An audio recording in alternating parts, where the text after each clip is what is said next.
Kabusugan. Ano na naman ginagawa mo, be? Ano na naman ginagawa mong kabusugan na yan? Ha? Secret. Ha? Kaya, secret recipe ko. Secret recipe.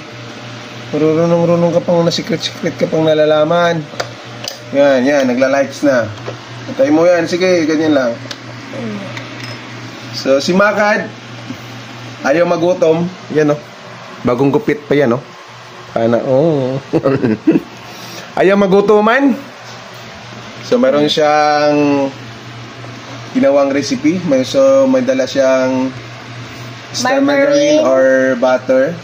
Itlog. Then, may nabit na itlog. Then, kailangan natin ng sliced bread and bread toaster. Kung gusto nyo sa yan yung ginagawa niya sa pan. Sa tinapay tuwing gabi. So, ayan yung magutuman mga lodis.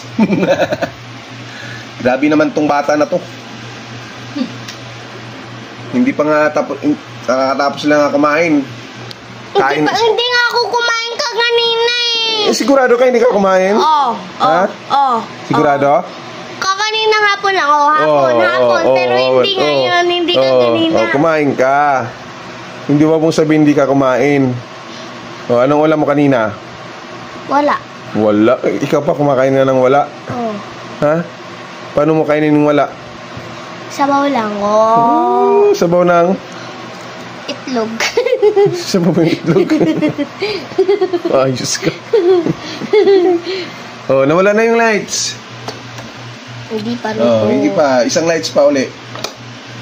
Lus mo na maayos. Tingnan kasi. Yan. Pag umilaw uli yan, luto na yan. So, tingnan natin. Ito na yung una niyang gawa. Kainin mo na. Mamaya. Try mo na kasi. Para makita nila. Yan. Kinakain niya na yung una niyang gawa. Sarap. Pwede pa lang ganun gawin sa ating bread. Basta kumain. Instead na prituhin nyo yung itlog at ipalaman doon sa tinapay, ang gagawin nyo, i-dip nyo na lang po yung tinapay doon sa itlog. Hindi na ganun. Hindi na po, naghalo na. Mayroon sa ilalim, mayroon sa ibabaw. Kasi dati, parang sandwich, di ba gumagawa tayong sandwich?